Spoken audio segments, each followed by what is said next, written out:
अब बाबा इसकी तो कह दो कि नाम ना छूटे बस। देखो, एक इसमें प्रार्थना है, हमको नाम को पकड़ना होगा। बात ध्यान रखो, अमोघ वस्तु गुरुजनों ने दे दी है। जितने भी नाम हैं सब सिद्ध महापुरुषों के द्वारा उच्चारण किए गए हैं। हम राम बोले, हरि बोले, कृष्ण बोले, श्याम बोले, जो भी नाम बोले वो किसी न किसी सिद्ध महापुरुष के श्रीमुख से निकला हुआ है। हमको पकड़ना पड़ेगा। हम सिद्ध नहीं है कि चले, ध्यान रखना, नाम चलता सिद्धों का है। साधक को पहले प्रयासरत होकर के जपना होता है। राम राम राम जीह जौलों तू न जपिए, तौलों तू कहूं जाए तिहूं ताप तपी है।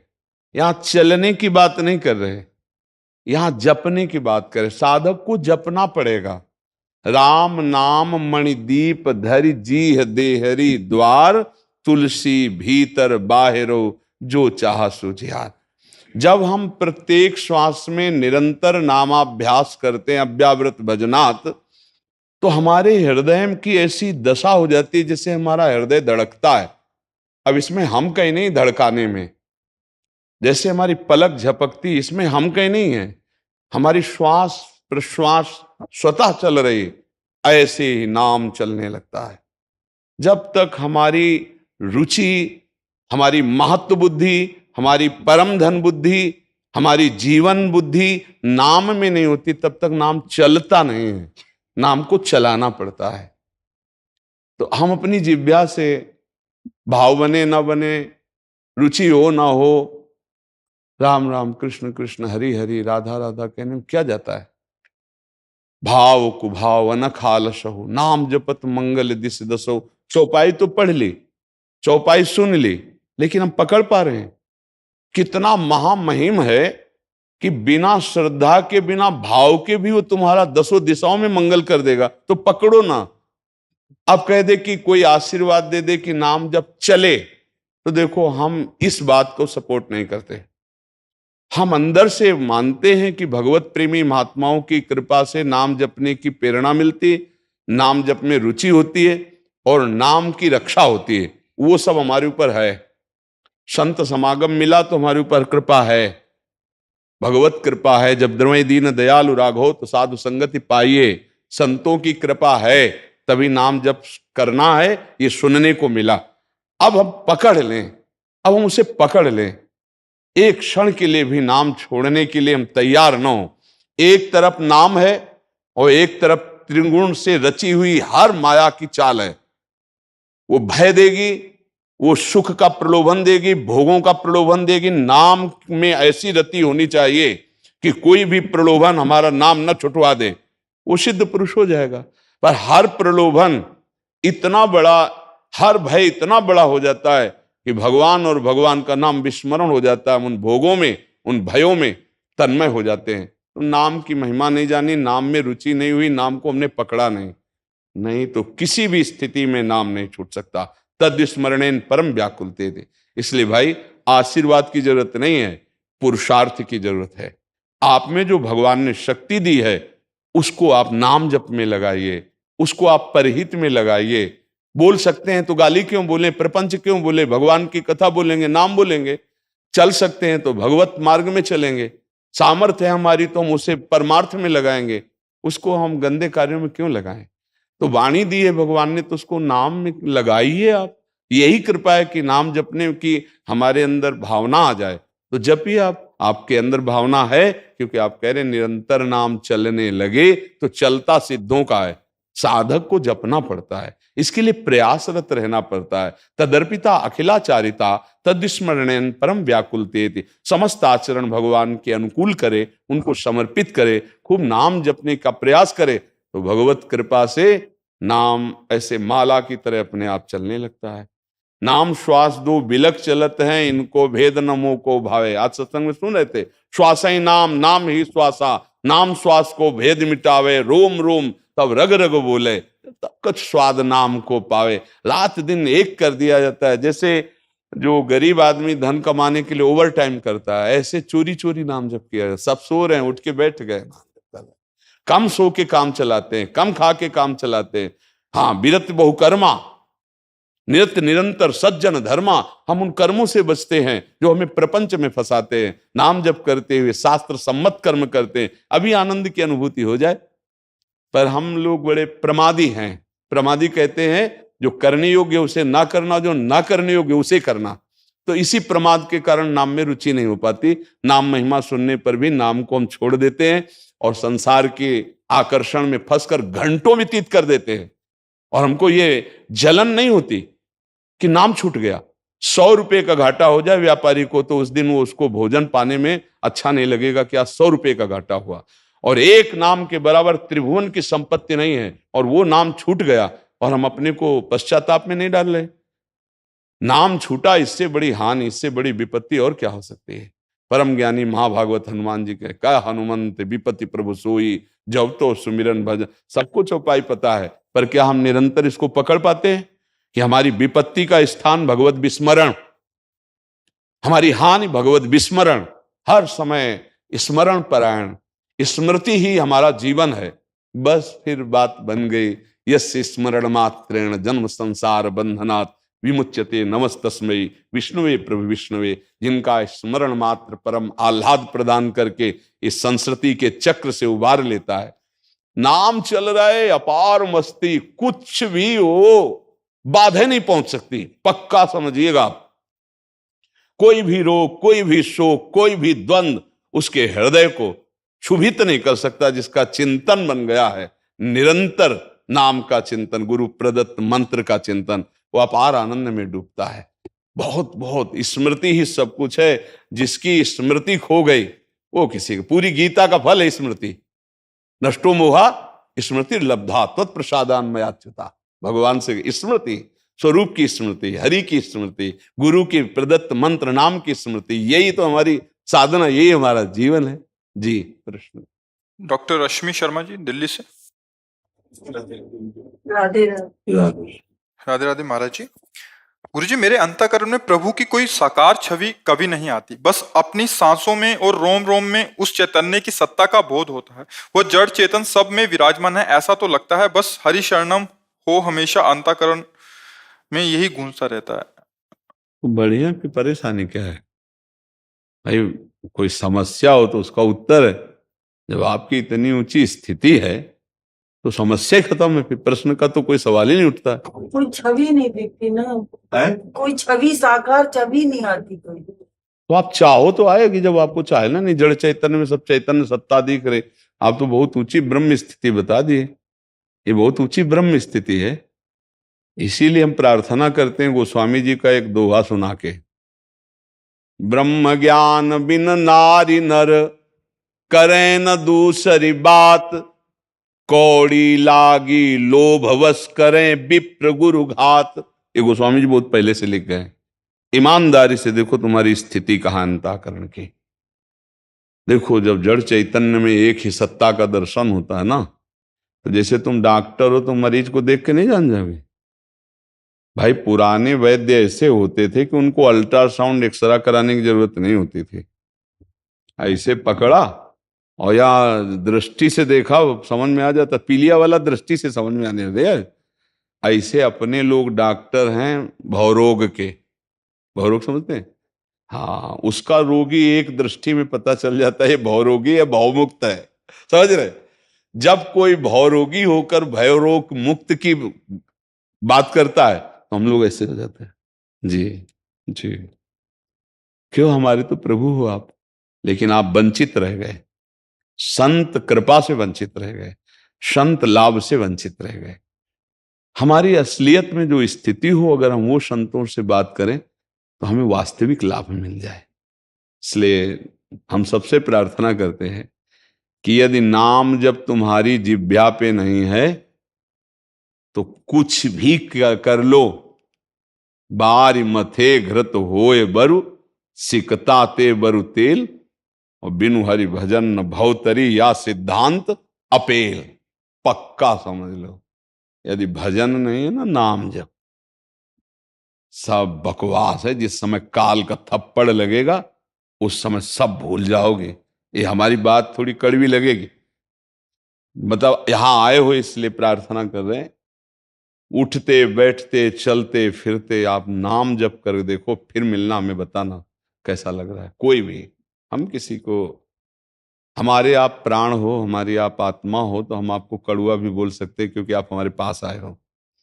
जैसे अपने घर के लोगों से कड़वा बोला जाता है ना, ऐसे इसलिए कि एक कड़वी दवा जरूर लगे। अगर नाम जप नहीं है तो कुछ भी हो आप, जिस समय माया का अपना प्रभाव आएगा उस समय आप टिक नहीं सकते। दैवी हेषा गुणमयी मम माया दुरत्तया मामे वे प्रपद्यन्ते माया में तांतरंते। नाम जप करो, राधा राधा राधा, पवित्र आचरण करो, पवित्र भोजन। देखो हृदय में आनंद आता है कि नहीं, देख लेना माता जी आप। मैं प्रोफेसर हूँ, अंग्रेजी पढ़ाती हूँ। तो फिर और बढ़िया डॉक्टर हो, क्योंकि दूसरे को ज्ञान शिक्षा दे रहे हो, है नहीं? तो विद्यार्थी को भगवान मानो। देखो बिना भगवान माने उपासना नहीं परिपक्व होगी। जैसे हमारे शिष्य हैं, तो ये भगवान शिष्य का स्वांग करके हमारे सामने आए हैं, तो गुरु का स्वांग करके हम बिल्कुल ठीक वैसे ही नाटक करेंगे जैसा आप रोल रख के आए हैं। अगर आप शिष्य का रोल रख करके आए हैं तो हम गुरु के नाटक में कमी नहीं करेंगे। आप विद्यार्थी का रोल रख के आए तो हम टीचर के नाटक में कमी नहीं करेंगे, हमारी तरफ से कमी नहीं। और नाम जप कीजिए। नाम जप करते हैं? नहीं, मैं बस ओम ओम ऐसे ही बस निकलता है। और किससे किससे मिला है आपको? किसी से नहीं, आप ही के पास, पहले आप ही गुरु हैं जिनसे मेरे को श्रद्धा हुई और मैं आप ही के पास आई। हम तो राधा राधा मान लो, थोड़ा सा मान लो। 10 मिनट से शुरू कर दो। जैसे डॉक्टर नहीं कहता ये टेबलेट पक्का काम करेगा, मेडिकल स्टोर तो भरा पड़ा है, पर ये टेबलेट तो हम पक्की बात कहते हैं, पूरे जीवन की सार बात कहते हैं। अगर नाम जब शुरू कर दो, जो भी भगवान का नाम प्रिय लगे, राधा नाम तो हमारा प्राण है, हमारा जीवन, हमारा सर्वस्व है, पर आपको जो नाम प्रिय लगे आप 10 मिनट ही शुरू कर दें, फिर आप देखें आपके जीवन का परिवर्तन कैसे होता है। बस गलत आचरण ना होने पाए, ये बस शर्त है। पापाचरण करेंगे फिर नाम जब, फिर वो बात नहीं बनेगी। पापाचरण नहीं होना चाहिए। अगर पापाचरण रोक दो और नाम जब शुरू करो, उसी से रुक जाएगा, नाम बल से रुकेगा।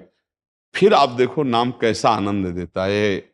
जीवन के हम आपको धरोहर बता रहे हैं, ये जीवन की धरोहर है, इसीलिए सत्संग की महिमा है। सब शास्त्रों का सार और साधना का सार कह रहे हैं, बचपन से इसी में लगे हैं। नाम में लग जाओ, नाम सब छोड़ो, जो नाम तुम्हें प्रिय, राम कृष्ण हरि, हम तो राधा राधा राधा, बस जपना राधा राधा राधा राधा राधा राधा। अगर छवि क्या पूरा हृदय भर न जाए उनसे तो हमें बताना। और हृदय क्या, जित देखो तित श्याममय, जिधर देखोगे वही नजर आएगा, उसके सिवा कोई नजर नहीं आए, मस्त हो जाओगे। मान लो हमारी बात, जो तुम्हें नाम प्रिय हो जपना शुरू कर दो, राधा राधा। चरित्र पावन रखो। चरित्र अगर ठीक ना हो, चाहे कोई भी हो, तो दवा काम नहीं करेगी, समय लगेगा। पहले चरित्रवान बनना पड़े।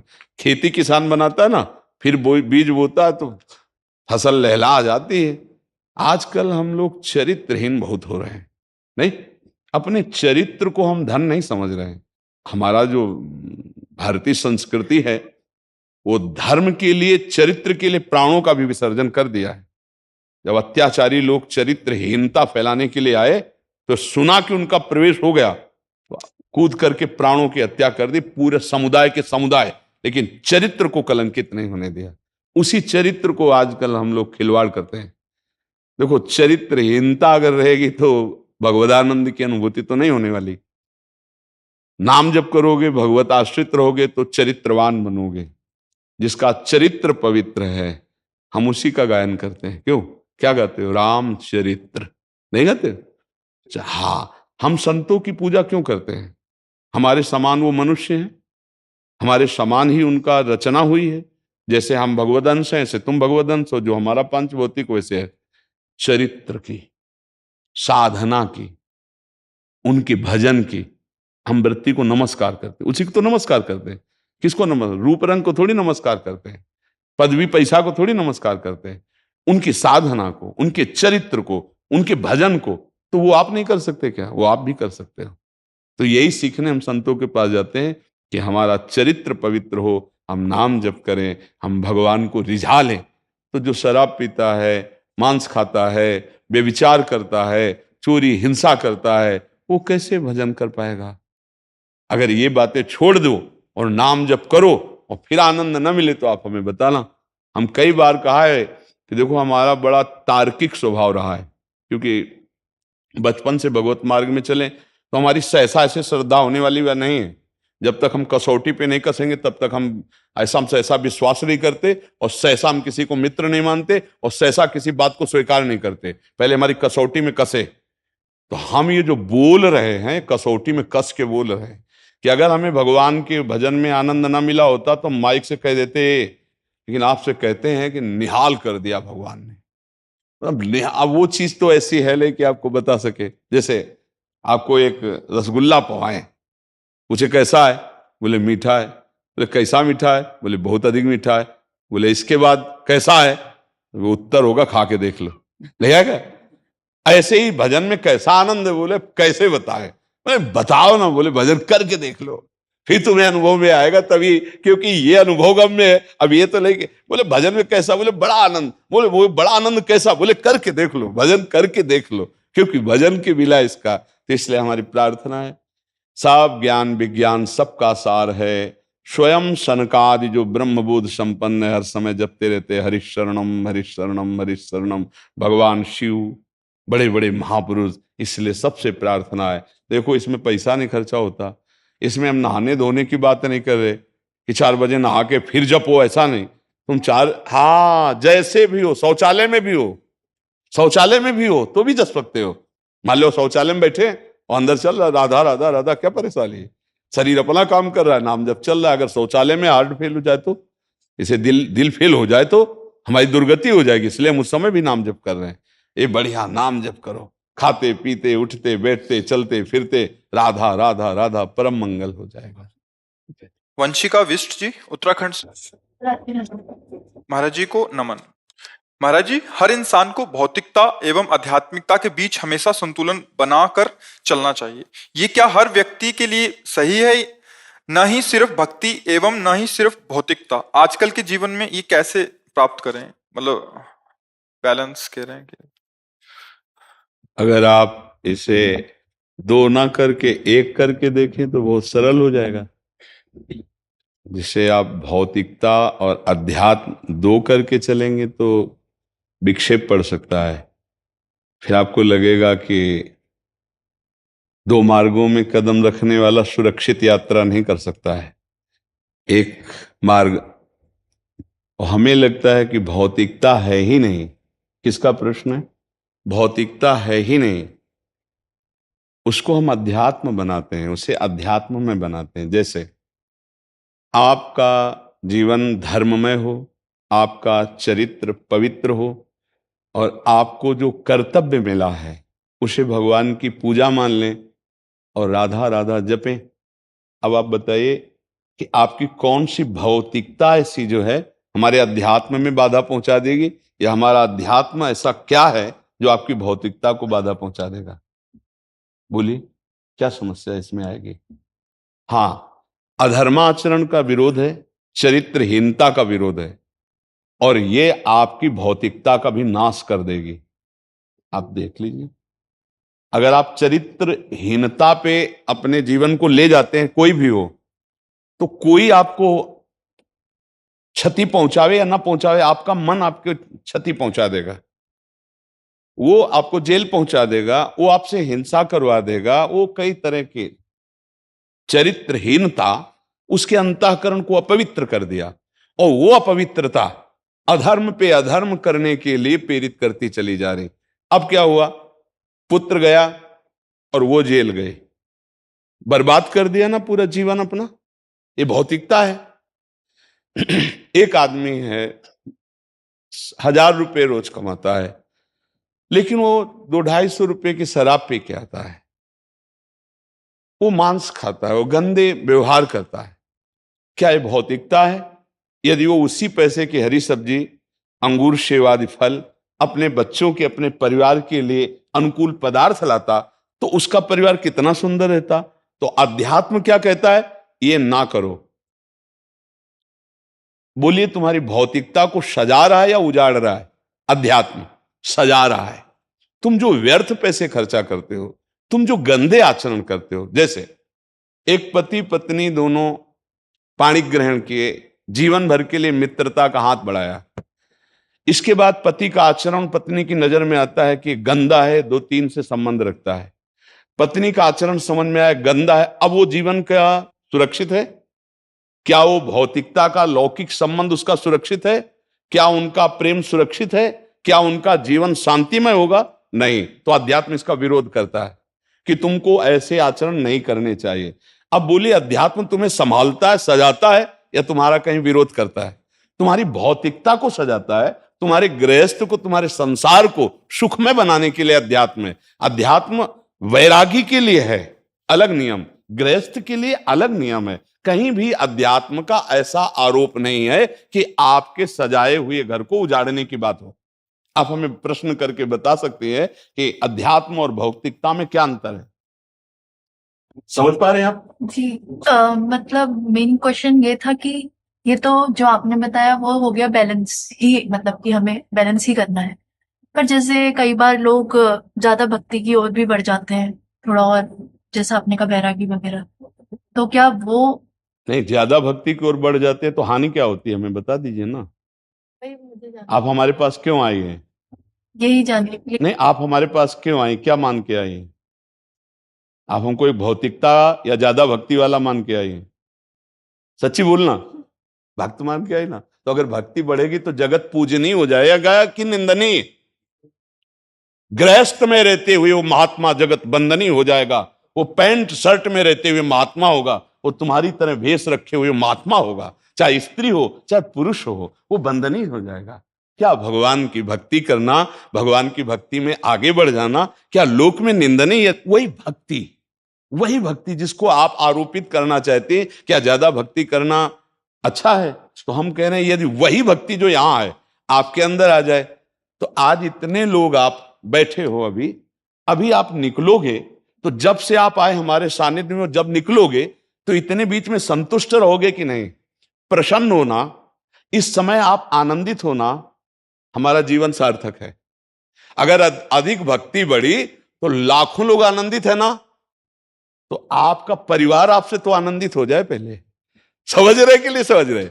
भक्ति ना होने के कारण ही आपकी क्षमता कमजोर हो जाती है। आप अपने अधिकार जितने हैं वो सब खो देते हैं। जैसे पति के प्रति क्या कर्तव्य है, सास के प्रति क्या कर्तव्य है, बेटे के प्रति क्या कर्तव्य है, पिता के प्रति क्या कर्तव्य है, भाई के प्रति क्या कर्तव्य, ये गृहस्थी में सब धर्म है। जब हम अपनी स्वार्थ बुद्धि से युक्त हो जाते हैं, हमारे अंदर भौतिकता ही भौतिकता रहती है, अध्यात्म का कहीं लेस नहीं रहता, तो आप देख लो परिवार चौपट हो जाता है। वहां कलह, अशांति, नाना प्रकार के विघ्न उपस्थित। और जहां धर्म है, अगर अभी आप भक्ति से युक्त हैं और आपको मान लो कोई संबंधी है और वो कटु व्यवहार कर रहा है, तो आपका तुरंत ज्ञान काम करेगा, ए चुप शांत सह जाओ, थोड़ी देर बाद सब मामला ठीक हो जाएगा, राधा राधा राधा राधा राधा राधा। और फिर जब हम उससे अपना व्यवहार प्रिय करेंगे तो ये थप्पड़ की तरह उसके काम करेगा। यार हमने तो इसको ऐसा कटु व्यवहार किया, ये प्रिय व्यवहार, उसको बदलना पड़ेगा, आज नहीं तो कल उसको बदलना पड़ेगा। तुम्हारी क्षमा, तुम्हारी धैर्य, तुम्हारी सहनशीलता बड़ी समस्याओं का समाधान कर देगी। तो हमें लगता है अध्यात्म के बिना केवल भौतिकता वो तो नष्ट ही कर देगी, हमें ऐसा लगता है, क्योंकि वो असत आचरण करवाती ही चली जाएगी। और असत आचरण करने वाला बड़ा कमजोर होता है, उसमें सहनशीलता नहीं होती। जरा सी बात में वो कुछ ना कुछ ऐसा कर बैठेगा जिससे उसका जीवन बर्बाद हो जाएगा। क्यों सके? आपका क्या इस पर विचार? जैसे हमने चर्चा की, इसमें आपका कोई प्रश्न है? नहीं, खुल के अपने जैसे घर में बात करते हैं हम तो ऐसे करते हैं जी। नहीं, अब अध्यात्म जरूरी है बच्चा, इसी से हम पवित्र रहते हैं, इसी से हम अपने परिवार को बांधे रहते हैं, इसी से हम भगवान को प्रसन्न कर लेते हैं। देखो अध्यात्मवान सहनशील होता है, उसकी सहनशीलता ही सब पर विजय प्राप्त करा देती है। सहनशीलता ना होने का ये परिणाम है कि बड़ा सुंदर सजा सजाया परिवार छिन्न भिन्न हो जाता है, नहीं हो जाता। विवेक खो बैठा कि अब तो परीक्षा में हार गया, फेल हो गया, अब क्या करूं? माँ घर जाएंगे तो माता पिता डांटेंगे, और मित्र जो पास हो गए वो हमारी हंसी उड़ाएंगे, बच्चे अपने शरीर का नाश कर लेते हैं। देखो ना, इस अध्यात्म जरूरी है। फेल हो गए तो क्या, माता पिता डांटेंगे तो क्या, मित्र उपहास करेंगे तो क्या, हम डट के पढ़ाई अगले वर्ष और करेंगे और हम अच्छे नंबरों से आएंगे। पढ़ के ही तो पास हुआ जाता है। तो ये बात हमें समझनी है कि भौतिकता में अध्यात्म की अत्यंत आवश्यकता है। अगर अध्यात्म नहीं हुआ तो भौतिकता आपको सुखी नहीं कर पाएगी। सुख के सब साधन होने पर भी आप सुखी नहीं हो सकते। हमारी तरफ से प्रार्थना है सबसे कि हमारे पास अगर श्री जी की कृपा से आप आए हैं तो मांस शराब, पराई माताओं बहनों की तरफ गंदी दृष्टि रखना या पराय पुरुष की तरफ गंदी दृष्टि रखना, अगर ये छोड़ दोगे और आप राधा राधा जपोगे तो आपका ये जन्म सफल हो जाएगा, ये लोक भी सफल हो जाएगा और आपका परलोक भी मंगलमय हो जाएगा।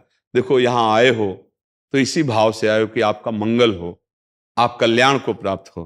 तो ये गंदी बातें छोड़ दो और राधा राधा नाम जप करो, इससे आप सबका परम मंगल हो जाएगा। सबका, इसमें पक्का आप ये समझ लो, सबका परम मंगल है। लेकिन अगर ये गंदी बातें करते रहे तो फिर बात, अब गंगा नहाओ और गंदे नाला में कूद जाओ तो क्या होगा, समझ रहे ना। आप धाम आए, संत समागम किए, आपका परिवर्तन नहीं। अगर आप परहेज करें जो हम बता रहे हैं कि शराब न पिए, मांस न खाएं, पराई माता बहनों की तरफ गंदी दृष्टि से न, और राधा राधा राधा, फिर आप देखो आपका जीवन कैसा बन जाएगा ना। हाँ, सब कुछ सफल हो जाए। आप सच्चाई से चलोगे, भजन करोगे, आज नहीं कल आपका मंगल हो ही जाएगा। आप अधर्म से चलोगे, गंदी बात करोगे, आज सुखी तुम दिखाई दे रहे लेकिन काल तुम दुखी हो जाओगे। कल तुम्हारा बड़ा अनिष्टकारी होगा, क्योंकि तुम्हारी जो अब फसल तैयार हो रही वो जब काटोगे तो बहुत दुखमय होगी। तो इसलिए हमारी सबसे प्रार्थना है, अच्छे आचरण करो, नाम जप करो और सुखी रहो, स्वस्थ रहो, राधा राधा बोलो। राजीव कुमार हरियाणा से। श्री हरिवंश। राधा वल्लभ श्री हरिवंश। महाराज जी, मैं एक ट्रक ड्राइवर हूँ। मेरे घर पर राधा माधव विराजमान है। मैं 2-3 दिन घर से बाहर रहता हूँ। मैं श्री अंग सेवा नहीं कर पाता, तो मैं महाराज जी इस समय कैसे अपनी नाम सबसे बड़ी भगवान की प्राप्ति का साधन भी है और साध्य भी है। ट्रक चला रहे हो, राधा राधा राधा राधा राधा, है नहीं? शराब तो नहीं पीते, खाना पीना के कोई से ड्राइवर जन जो है थोड़ा ये चीजें पहले पीता था जी, जब से आपका संग सुन रहा हूँ, जब से। हाँ, धन्यवाद जो आप छोड़। और मांस वांस तो नहीं, बिल्कुल भी नहीं जी। वो तो काफी दिन 2018 से आपके यूट्यूब पे सत्संग सुनने लगा था। वो तो जब इसे शराब भी 1 साल से छोड़ी है। तब राधा राधा राधा नाम जप करो। हाँ, राधा वल्लभ श्री हरिवंश नाम। और सेवा घर में तो होती होगी कि स्त्री है जो, वो मेरे बच्चे वो करते। हाँ, बस आप जब बैठो ना गाड़ी में, तो जय राधा वल्लभ लाल की, वो राधा वल्लभ से राधा राधा राधा भजन हो रहा, बड़ी एकाग्रता पूर्वक चलाओ, किसी को कष्ट ना होने पावे और अपने को कष्ट से बचाओ। थोड़ा समय ज्यादा लग जाए, रफ्तार कंट्रोल में रख के चलावे ना, और नाम जप करो, बहुत बढ़िया है, कोई परेशानी नहीं। भगवान की प्राप्ति नाम जप करने से होती है। जितना जो नाम जप करता है उतने निष्पाप होकर भगवान के समीप। देखो, कई बार सहज भाव में बताया कि जैसे पतंग ऊंचाई पे है तो हम डोरी पकड़ ले, खींचना शुरू कर दे तो पतंग हमारे समीप। पतंगो यथा तो मनुभ्राम में माना। भगवान का नाम है डोरी और भगवान है पतंग। अव्यक्त रूप से उड़ रहे हैं, हम उनको पकड़ नहीं सकते, पर डोरी हाथ लग गई, राधा राधा राधा। तो जितनी बार हम नाम जप कर रहे हैं, मानो हम डोरी अपनी तरफ खींच रहे हैं, तो प्रभु हमारे नजदीक आ जाएंगे। हमें चिंता नहीं करनी, खूब नाम जप में अपने चित्त को। अच्छा, इसमें कोई परेशानी नहीं नहाने धोने की कि भाई हम ट्रक ड्राइवर हैं, नहीं नहा पाते, 2 दिन नहा नहीं पाता। कोई परेशानी और ये हित 84 और ये लेके चला जाऊं तो गाड़ी में रख के पढ़ सकता हूँ उसको। इसमें एक प्रार्थना है कि जैसे आप शौच हो आए, मतलब समझ रहे, और फिर नहाए नहीं तो पाठ नहीं कर सकते, पर राधा राधा राधा वल्लभ से ये जब नहा धो ले तो पाठ कर ले। पर आप सुन सकते हैं, तो जैसे गाड़ी मोबाइल में सुन। हाँ, मोबाइल और गाड़ी में भी ऐसे सिस्टम होते हैं ना सुनने के। तो चतुरासी जी कई पढ़ी हैं जो गाई गई हैं, लगा दिया, सुन रहे हैं। बढ़िया आजकल तो यंत्र से बढ़िया भजन हो सकता है, आप नहीं गा सकते तो सुन रहे, गुनगुना रहे, ऐसे चलो, ठीक है जी। हाँ जी गुरु जी, एक मेरा प्रश्न है। मैंने सिख धर्म की गुरु दीक्षा ली हुई है जी, मैं उनका जाप करता हूँ। जब उनकी मैंने 11-12 माला कर लेता हूँ, उसके बाद मैं श्री राधा जी की जब जैसे ही माला जपता हूँ तो मेरे अंदर ना वाइब्रेशन होनी शुरू हो जाती है, आनंदित इतना कि कंपल्सन शुरू हो जाती है। ये क्या कोई इस नाम का चूंकि आपका हृदय थोड़ा पवित्र हो रहा है, तो नाम के प्रभाव से सात्विक भाव आते हैं। अश्रु आना, रोमांच हो जाना, शरीर में कंप हो जाना, स्तंभ हो जाना, मूर्छित हो जाना, कई तरह के भावों का प्रादुर्भाव होता है। इसको गुप्त रखे और ये समझे कि हमारे ऊपर बड़ी कृपा है, बस कोई प्रदर्शन या दिखावा नहीं होना चाहिए। तो ये अष्ट सात्विक भावों का नाम जब से प्रभाव जागृत होता है, जब हृदय हमारा निष्पाप होने लगता है, पवित्र होने लगता है, तो नाम जपते जपते रोना आने लगता है, नाम जपते जपते एकदम रोमांच हो जाता है, शरीर में कंप शुरू हो जाता है, एकदम जैसे सर्दी लगी, जैसे सर्दी में नहीं एकदम ऐसे हो जाता, कंप होने लगता है। वो कोशिश करता है कि कोई जान ना पावे, फिर भी कभी कभी मतलब चिल्ला चिल्ला के रोने का मन करता है। ये इस नाम जब से आगे आता है। हाँ, तो बस इसको गुप्त रखें। अब हम क्यों रो रहे हैं, कोई पूछे कारण क्या, तो कुछ पता ले, बस एक रोने की इच्छा है कि बस आंसू चल रहे हैं, बस ये नाम का प्रभाव होता है। हृदय गदगद हो जाता है, रोमांच होने लगता है, कंपायमान शरीर होने लगता है, और कभी कभी अधिक होने पर समाधि जैसी, मूर्छा जैसी आ जाती है कि कुछ नहीं पता, एकदम शून्य घुन्न, एकदम ऐसे आनंद की दशा में कि कोई बात करे तो उसको सुनाई नहीं देगा, हर दृश्य है पर दिखाई नहीं देगा, वो आनंद में ऐसी। पर वो बड़े भाग्यशालियों के अंतर्गत प्रकट होती। तो अगर ऐसा कुछ हो रहा है वास्तविक, तो वाहे गुरु की कृपा है आपके ऊपर, वास्तविक राधा नाम की कृपा है आपके ऊपर। इसे छुपाया जाए और आगे बढ़ा जाए, और आगे बढ़ाया जाए। इसके आगे और भी आनंद की धाराएं हैं, आनंद समुद्र है हमारे प्रभु, ठीक है। आपको जो सेवाएं मिली हैं, ये भगवान की सेवा मानकर मरीज में पहली दृष्टि में देखो कि भगवान इस रूप में आए हैं, और जितनी योग्यता भगवान ने आपको दी है, संपूर्ण योग्यता उनके दुख निवारण के लिए आप प्रयोग कीजिए और उनमें भगवत भावना कीजिए, और अंदर अगर नाम चलाने लगो तो जीवन सार्थक हो जाए। हम कर्तव्य कर्म करते हुए यदि नाम जप करें तो इससे भगवान बहुत जल्दी प्रसन्न होते हैं। कर्तव्य ही भगवान की सबसे बड़ी पूजा है, और नाम जप करना अत्यंत आवश्यक है, क्योंकि नाम जप के बिना मन को रोका नहीं जा सकता। और मन को यदि हम शांत और एकाग्र और संयमी नहीं बना सकते तो हमसे पापाचरण होते रहेंगे, और पाप आचरण होने पर फिर हमारी दुर्गति हो जाती है। क्योंकि पाप का दंड जो होता है वो मानसिक क्लेश, शारीरिक क्लेश और बौद्धिक भ्रष्टता, बुद्धि का गलत निर्णय करना, ये आ जाता है। इसलिए नाम जप अत्यंत आवश्यक है। जो भी नाम प्रिय हो उसको बीच बीच में स्मृति में लाओ, और अपनी जो सेवा है उसे भगवान की पूजा समझो, इसी से भगवत प्राप्ति हो जाएगी। नाम जप चलना और अपने कर्तव्य का पालन करना, इसी से भगवत प्राप्ति है।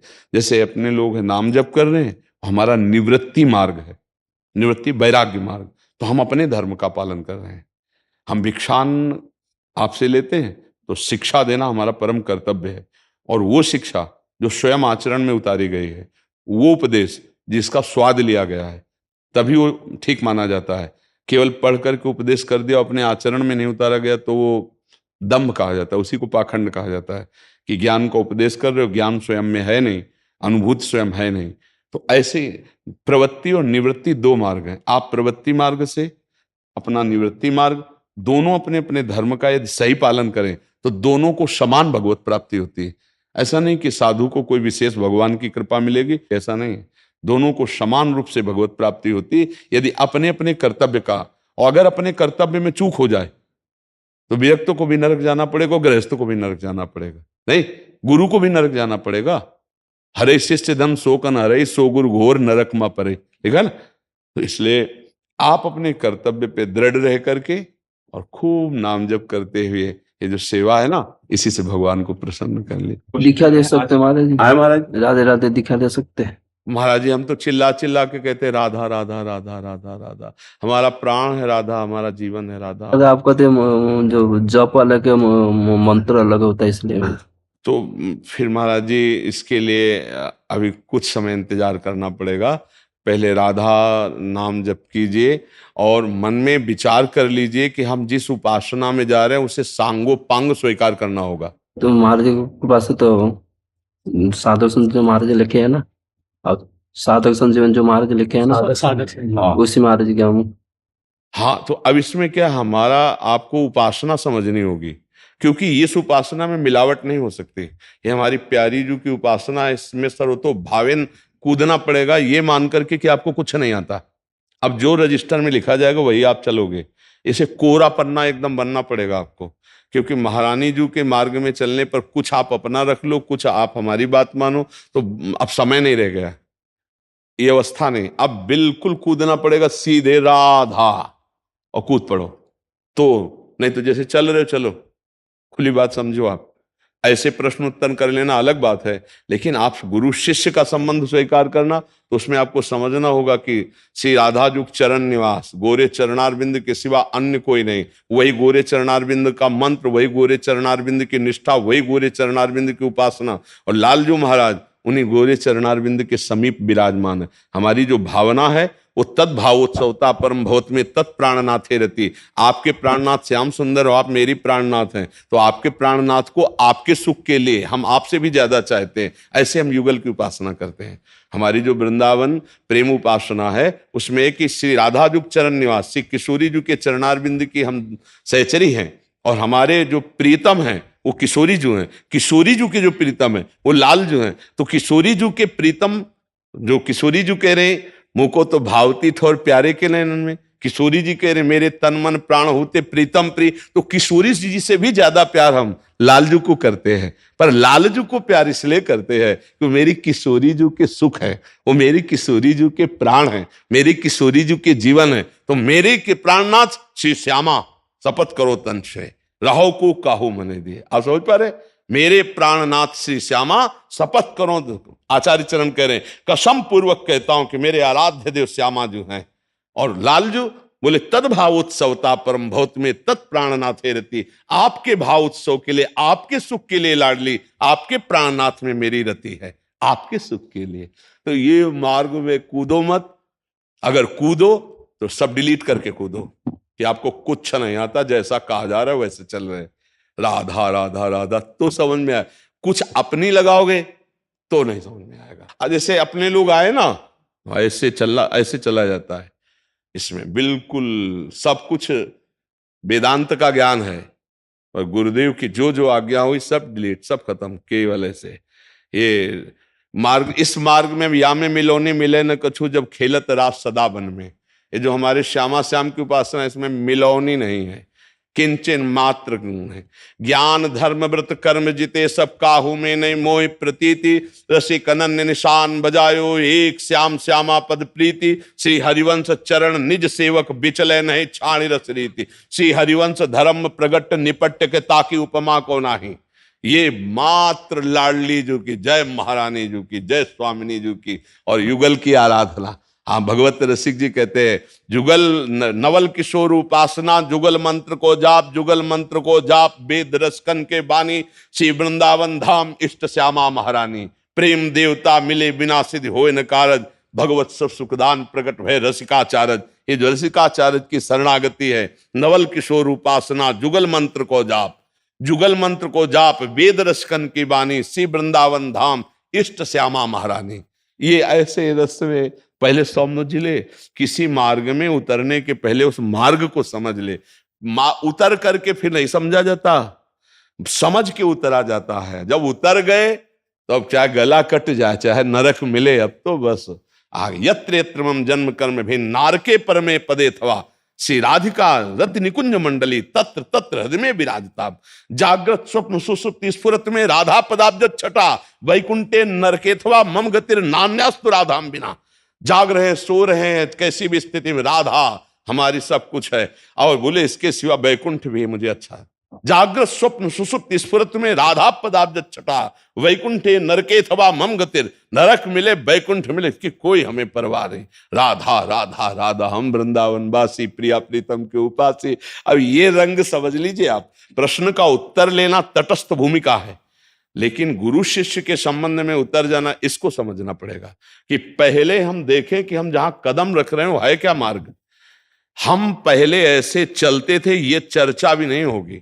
ऐसे चलना है वचनम करिष्ये तो में, जी हाँ, तो ये ऐसे नहीं तो जो उत्तर सुना उसके अनुसार चलो। जैसे चल रहे हो बढ़िया है, और खूब लाडली जी का नाम जप करो, जो मंत्र आप जप रहे हो बढ़िया जपो। ऐसे अगर इस मार्ग को चलना है तो बहुत सोच समझ के, कि हम मानो कल के बच्चे हैं, हमें कुछ नहीं आता, अब जो हमको गुरु परंपरा से मिलेगा हमको वैसे चलना है।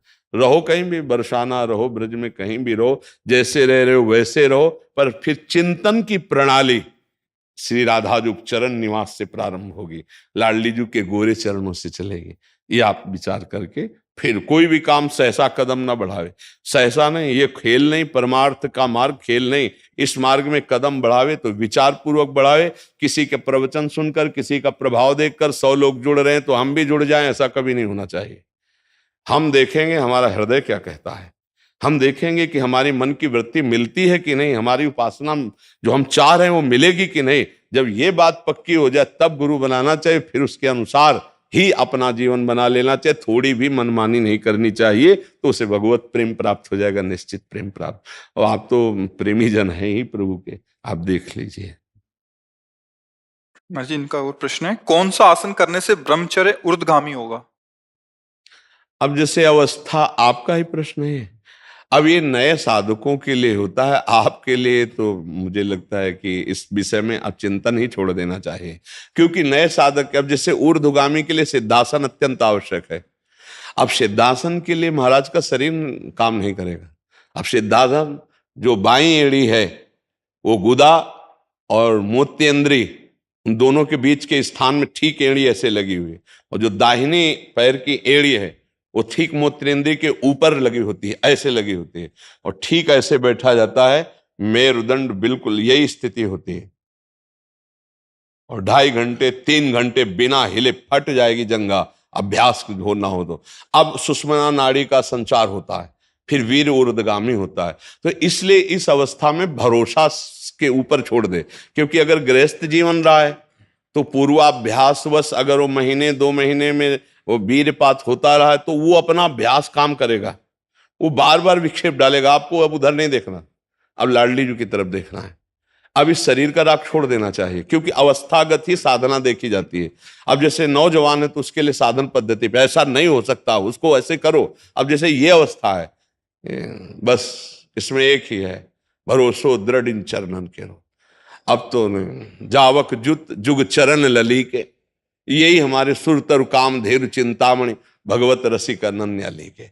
अब हम ये नहीं देखेंगे क्या हो रहा है शरीर में, क्या हो रहा है, कैसी परिस्थिति, क्योंकि अब देखने का समय नहीं रह गया। महाराज जी साधन करते करते भरोसा आ जाएगा, मतलब यहाँ भरोसा भरोसा तो सत्संग और संत महापुरुषों के संग से आता है। साधन करते करते तो जीवन व्यतीत हो जाता है, अहम नहीं क्षीण हो पाता। अहम क्षीण होने के लिए संत महापुरुषों का संग। अब जैसे ये वचन मान लिया जाए, जब हम ब्रह्मचर्य का भरोसा रखेंगे तो लाडली जी के भरोसे में कमी हो जाएगी। तो कहा लाडली जी के भरोसे वाला ब्रह्मचारी नहीं रहता। ब्रह्मचर्य उनकी कृपा से हम रह रहे हैं, पर ब्रह्मचर्य हमें प्रियाजू से मिला देगा ऐसी भावना नहीं। जप का भरोसा भी नहीं रखे महाराज जी? सही पूछो तो हमारे जप का भी भरोसा नहीं है, हमें सिर्फ लाडली जी का भरोसा कि जो जप हो रहा है उन्हीं की कृपा से हो रहा है। ये जो हमारा साधन चल रहा है उन्हीं की कृपा से चल रहा है। अगर ये सब बंद हो जाए तो भी हमें लाडली जो मिलेगी, क्योंकि हमने उनकी कृपा का भरोसा लिया है, साधनों का नहीं। दूरादपाश स्वजनान तस्मा शास्त्रम प्रमाणम थे, दूरादपाश स्वजनान सुखमर्थ कोटिम, श्रीमद राधा सुधा निधि। दूरादपाश स्वजनान सुखमर्थ कोटिम, सर्वेषु साधन वरेषु चिरम निराशा, तो वर्षंतमेव सहजाद्भुत सौख्य धाराम, श्री राधिका चरण रेणु महम स्मरामि। परिवार के सुख का त्यागी, अर्थ के द्वारा प्राप्त होने वाले हजारों सुखों का त्यागी, साधना के द्वारा प्राप्त होने वाले बल और सुखों का त्याग, एकमात्र गोरे चरणारविंद श्री लाडली जी के चरणों का भरोसा, तो बरसंत में सहजाद्भुत सौख्य धाराम श्री राधिका चरण रेणु महम स्मराम। आज शरीर काम कर रहा है, हम पद्मासन में बैठे, आज शरीर काम कर रहा है, हम परिक्रमा लगा रहे हैं, आज शरीर काम कर रहा है, हम आपके दर्शन करने जा रहे हैं, और कल ये नहीं काम करेगा तो हम इसके भरोसे से आपकी प्राप्ति नहीं, आपके भरोसे से आपकी प्राप्ति है। ये हो रहा है, आप कृपा करके कर रहे हैं, ये सब हो रहा है, ठीक है, लेकिन मुझे भरोसा आपकी कृपा का है, ना कि साधन बल का है। तो हमें लगता है कि मेरी लाडली जी की कृपा से जो ब्रह्मचर्य की पुष्टता होगी वो सिद्धासन से भी नहीं हो सकती। यद्यपि इन आसनों का बड़ा महत्व, क्या मेरी लाडली मेरी लाडली मेरी लाडली, फिर सब में लाडली, चिद चिद लक्षणम सर्वम राधा कृष्ण में जगत, अब खत्म, काम की कोई सत्ता ही नहीं रह गई, शरीर की कोई सत्ता ही नहीं रह गई, लाडली लाडली लाडली। हमें तो बस किशोरी जी के स्वभाव और उनके प्रभाव पर भरोसा रखना चाहिए। अपना जितनी सामर्थ्य है जोर लगा के नाम में चलना चाहिए। अब जैसे अवस्था, इस अवस्था में अन्य साधनों का आश्रय लेने से देरी हो जाएगी, पूरा समिट जाओ, सुनेरी मैंने निर्बल के बल राम, कोई अन्य आश्रय नहीं, कोई अन्य बल नहीं, एकमात्र लाडली का भरोसा, राधा राधा जो भी नाम जप कर रहे, बस जैसी परिस्थिति उस परिस्थिति में संतुष्टायन के नवा, वैसी परिस्थिति में मन को घसीट कर संतुष्ट कर लो और प्रियालाल के भजन में डूबे रहो, यही जीवन का सार है। मुझे एक अंतिम प्रश्न है, इसके बाद बनता नहीं है, बस जो सेवा धन मिलता है उससे ठाकुर जी का भोग प्रसाद बनाता हूँ, ये ठीक है या मधुकरी लेना ठीक हो? वृद्धावस्था है, माधुकरी पा करके गुजारा करना कठिन है, क्योंकि माधुकरी में जो प्रसाद मिलता है वो, जिसका जवान शरीर है वो लीवर पचा लेगा, सबकी बात नहीं है, उसके लिए थोड़ा सा हरी सब्जी चाहिए, थोड़ा सा दूध चाहिए, हल्के फुल्का चाहिए, वृद्ध शरीर के अनुसार भोजन, तो ठीक है, उसके द्वारा आप बना लीजिए और श्री जी को भोग पवाइए और प्रसाद पाइए, वही उचित रहेगा। वो भी आकाशवृत्ति माधुकरी के द्वारा, आप अर्थ किसी से मांगिए मत, जो लाडली जो आपको प्रदान कर देती है उसी से आप उदर पोषण कीजिए, क्योंकि माधुकरी वृत्ति के लिए बहुत पुष्ट शरीर चाहिए। माधुकरी वृत्ति में ब्रजवासियों क्या प्राय रोटी मिलती है, कुछ हिस्सा तो रख सकते हैं, मतलब एक आधी रोटी अगर मिल जाए तो उसको तो एक भी पचाना मुश्किल पड़ जाता है, ऐसी लीवर की स्थिति होती, तो उसके अनुसार, तो जैसे वृद्ध शरीर है, अब केवल माधुकरी पे हो जाए तो कब्ज हो जाएगी, केवल माधुकरी पे हो जाए पचना तो चिंतन में फर्क पड़ जाएगा, तो हल्के फुल्का मूंग की दाल, थोड़ी सब्जी ऐसे बना ली, भोग लगा दिया, और कभी आधा 250 ग्राम आधा किलो शुद्ध गाय का दूध मिले उसको भोग लगा लिया, पान कर लिया, तो वृद्ध शरीर के लिए ये उचित है जैसा कर रहे हैं। हाँ, अर्थ आदि का किसी से याचना न करे, लाडली जो खुद अपने जनों का भरण पोषण करने के लिए व्यवस्था कर देती है। क्यों महाराज, इसमें कोई संशय? जी। व्यास कपूर जी, पंचकुला, हरियाणा से। पूज्य महाराज जी, आपके चरणों में कोटि कोटि प्रणाम। महाराज जी, मेरी आयु 76 वर्ष है। अपने जीवन काल में मैंने परिवार में पूज्य दादी, पिता, माता, संबंधियों के अतिरिक्त हाल में ही अपनी पत्नी का देहावसान देखा। महाराज जी, ये सभी अक्सर मेरे सपने में आते हैं, कोई बात तो नहीं करते पर मैं उन्हें कष्ट में हालत में देखता हूँ। महाराज जी, क्या ये मेरे द्वारा उनके प्रति किसी प्रतिकूल व्यवहार का परिणाम है या सेवा भाव में कमी? नहीं, ऐसा कुछ नहीं है। ये स्वप्न 3 प्रकार के होते हैं। एक होता है जिनसे हमारा मानसिक संबंध रहा है, बिना किसी कारण के कल्पनात्मक उनके दृश्य उपस्थित करना। एक होता है जिनका कोई अस्तित्व नहीं, ऐसा स्वप्न आना। और एक होता है भागवतिक, किसी महापुरुष का आगमन होना, ये सत्य के अंतर्गत आता है। वो आपको निर्देशन या आपको दुलार या आज्ञा, जो भी आज्ञा, वो सत्य होता है। अब ये मन बहुत से संस्कारों से, संबंधियों से जुड़ा है, तो आप देखो कोई इतना ही स्वप्न थोड़ी आता है, कितने स्वप्न आते हैं जिनका कोई मतलब नहीं है। ऐसे ही ये परिवार के सने संबंधियों का जो आता है, उससे दुख सुख का लेना देना नहीं है। हाँ, ये जरूर है कि हम अपने जीवित अवस्था में कर्तव्य का उनके साथ पालन किया कि नहीं किया। अगर किया तो धन्य है, अगर नहीं किया तो अब कर लेना चाहिए। उनके प्रति नाम जप करना, उनके प्रति दान पुण्य करके उनको प्रदान करना, जैसे पिता है या पितामह है। ये हम यहाँ से जो भी दान पुण्य करेंगे, जो भी अनुष्ठान कराएंगे वो ट्रांसफर हो जाएगा, उनको पहुंच जाएगा। ऐसा विधान है। इसीलिए परिवार में चाहा जाता है कि कोई हमारे हो जो कम से कम हमें दान कर सके, पानी दान कर सके, अन्न दान कर सके, या कुछ ऐसा। जैसे नहीं पिंड दान कहा जाता है कि भाई पिंड दान करने वाला तो कोई हो। तो आप अपने पूर्वजों के लिए जो किए हैं वो आपको पता है, व्यवहार कैसा किया है। अभी जो आप किए हैं वो पता है। अगर करने की कोई आकांक्षा ऐसा लग रहा है कि हमारे पूर्वज विपत्ति या दुख में है क्या, तो उनके लिए कर लेना चाहिए। श्रीमद् भागवत का संस्कृत से अनुष्ठान कराना, गौ ब्राह्मण संतों की भोजन आदि करा करके वो सब दान उनको कर देना, मंत्रों का जप करना या नाम का जप करके कीर्तन करा के उनको प्रदान कर देना।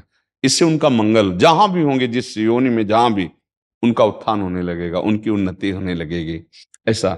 और खास भगवान या भगवान के भक्तों के सिवा स्वप्न में जो कुछ, सब मिथ्या ही होता है।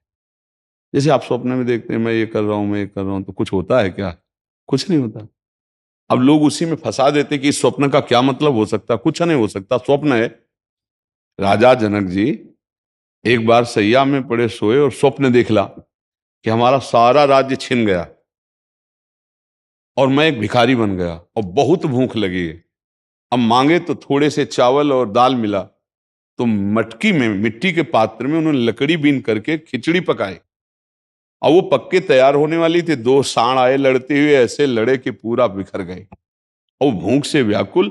अरे ये क्या, ऐसे पूरा मेहनत किया हुआ सब भोजन, और आंख खुली तो महाराज जनक का सत्याग्रह। तो उनका ये सत्य कि वो सत्य, जो अभी जनक भूखा डोल रहा था, भीख मांगा और वो चावल दाल पका रहा था, वो जनक सत्य या ये सत्य? क्योंकि उस समय ये सत्य नहीं था, इस समय वो तो सत्य कौन है? अब उनके सभा में बड़े बड़े ज्ञानी महात्मा बैठते, तो आकर प्रश्न किया ये सत्य कि वो सत्य।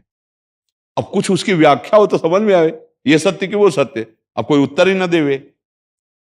तो जब ये बात अष्टावक्र जी को पता चली तो सभा में नवीन अवस्था थी, सभा में आए और जनक जी से बात की। जनक जी ने पूछा कि ये सत्य कि वो सत्य? तो उन्होंने कहा ना ये सत्य ना वो सत्य। उमा कहूं मैं अनुभव अपना, सत हरि भजन जगत सब सपना। सपना तो सपना है ही, जागृत भी सपना है, सत्य है हरि नाम। तो आप ये समझ लीजिए, ज्यादा उस पर विचार मत कीजिए। यदि आपके अंदर ऐसा भाव आता है, धन आपके पास है, तो ऐसी कुछ सेवा दान पुण्य करके, कहीं ऐसे जैसे गौ सेवा है, गौ को चारा पवा दिया है ना, कहीं साधु महात्मा को किसी एक को भी भोजन पवा दिया, और वो कहीं भागवत हो रही उसमें सहयोग कर दिया। नहीं पूरी भागवत करवा सकते, भाई हमारे कुछ चंद रुपए इसमें सहयोग में हो गए और उसका फल हमारे माता पिता दादा दादी को मिले, ऐसे भाव किए जाते, तो उससे उनको कल्याण होगा, उससे उनका मंगल होगा। खुद नाम जप करे, मान लो एक माला में 108 नाम होते हैं, और 108 नाम जप करके हमने दे दिया कि हमारे बाप को प्राप्त हो, हमारे बाबा को प्राप्त हो, हमारी माँ को प्राप्त हो, तो उनको प्राप्त हो जाएगा, उनकी उन्नति होगी। एक नाम भी कल्याण कर सकता है, इसलिए स्वयं करे, अर्थ के द्वारा ऐसा करके कर दे, और बकाया ज्यादा स्वप्न का विचार न करे, ये व्यर्थ होते हैं। हाँ, कोई संत महात्मा है, भगवान का आदेश दे, वो बात अलग होती है, बकाया सब व्यर्थ होते हैं। ये व्यर्थ में फंसो मत। अगर स्वप्निक विचारों वालों से बात करोगे तो आपको फंसा देंगे। कुछ नहीं, जब जागृत स्वप्न है तो फिर स्वप्न तो स्वप्न ही है। भगवान शंकर कह रहे, उमा कहूं मैं अनुभव अपना, सत हरि भजन जगत सब सपना। समझ रहे आप जी?